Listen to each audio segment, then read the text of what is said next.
आज की क्लास में हम लोग बाल अभिवृद्धि एवं विकास का अध्ययन करेंगे। इसको समझने के लिए दो पहलू को समझना आवश्यक है। एक कि जन्म से पूर्व और दूसरा जन्म के बाद। जन्म के पूर्व कोई बच्चा माँ के गर्भ में पलता और पोषण उसको मिलता है। जन्म के उपरांत यह पता चलता है कि कोई शिशु या तो लड़का है या लड़की है। कोई शिशु लड़का होगा या लड़की होगी, इसके लिए महिला जिम्मेदार नहीं है, इसके लिए पुरुष जिम्मेदार है। वह पति हो सकता है, पिता हो सकता है, दादा, चाचा, नाना आदि लोग हो सकते हैं। जीव विज्ञान में कुल 46 गुणसूत्रों का उल्लेख है, जिसमें से 22 जोड़ी गुणसूत्र सामान्य होते हैं, समान होते हैं, और 23वां जोड़ी गुणसूत्र लिंग निर्धारण के लिए जिम्मेदार होता है। 2 गुणसूत्र X और Y होते हैं। X पतला और लंबा होता है, जबकि Y जो है वो गोल, सुडौल और सामान्य होता है। तो जब पति पत्नी या माता पिता के संसर्ग के परिणाम स्वरूप कोई शिशु गर्भ में अपना स्थान लेता है, तो जब X और Y गुणसूत्र मिलते हैं तो जन्म लेने वाले शिशु लड़का होता है, और जब X और X गुणसूत्र मिलते हैं तो जन्म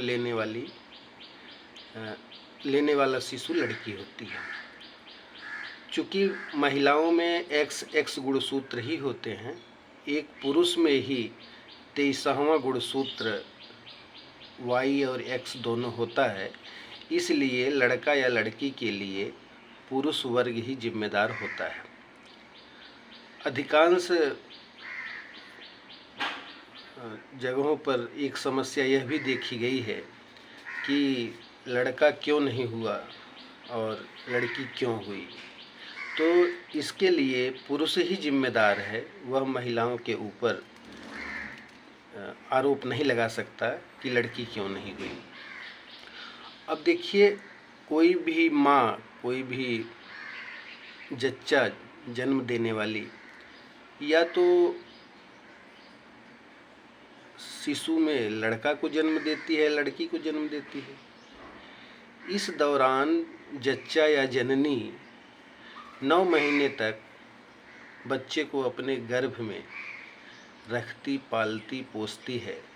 तो उस दौरान उसके शारीरिक मानसिक स्वास्थ्य का प्रभाव बच्चे पर पड़ता है, और जो पूर्णतया हेरिडेटिकल होता है, वंशक्रम पर आधारित होता है। सामान्यतः मानव शिशु के इस दुनिया में आने से पूर्व गर्भकाल का समय 280 दिन माना गया है, और इस दौरान उसके ऊपर पूर्वजों का प्रभाव देखा जाता है। एक बहुत बड़ी सामाजिक समस्या यह भी है कि कोई बच्चा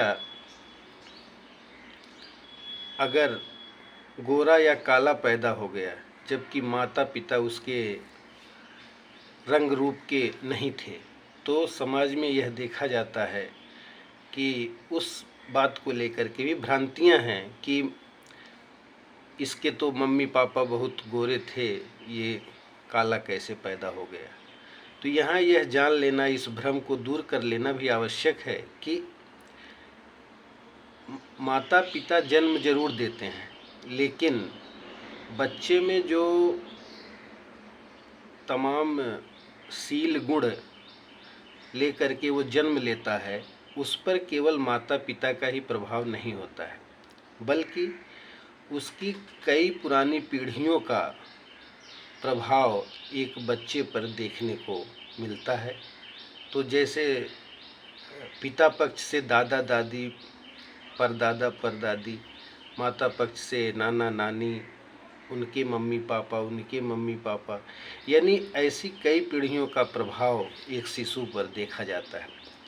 जन्म के तुरंत बाद आप लोग यहाँ देख सकते हैं, जन्म के बाद तुरंत पहली क्रिया बच्चा रोता है, यह अनिवार्य क्रिया है। उससे उसका शरीर गतिमान होता है, सांस आने जानी शुरू होती है, धड़कन सामान्य होती है, शारीरिक क्रियाएं करता है, मुख की क्रियाएं करता है, आंखें खोलता, हाथ पैर हिलाता डुलाता है, बचाव की क्रियाएं करता है और उत्तेजक क्रियाएं करता है जन्म के तुरंत बाद।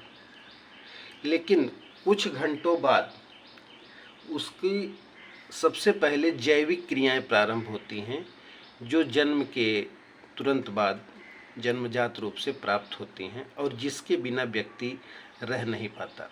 तो ऐसी जैविक क्रियाएं 5 हैं। एक है भूख, दूसरा है प्यास, तीसरी है नींद, चौथा है मलमूत्र त्याग, और एक यहाँ पे नहीं लिखा गया है, वो 5वां है काम।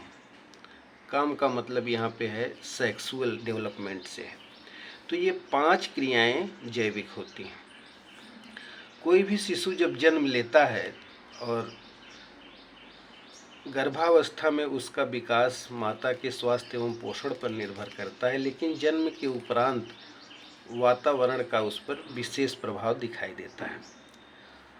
आप लोगों ने देखा होगा कि कोई शिशु जन्म लेता है तो तुरंत दाई उसको एकदम कपड़े उपड़े में लपेट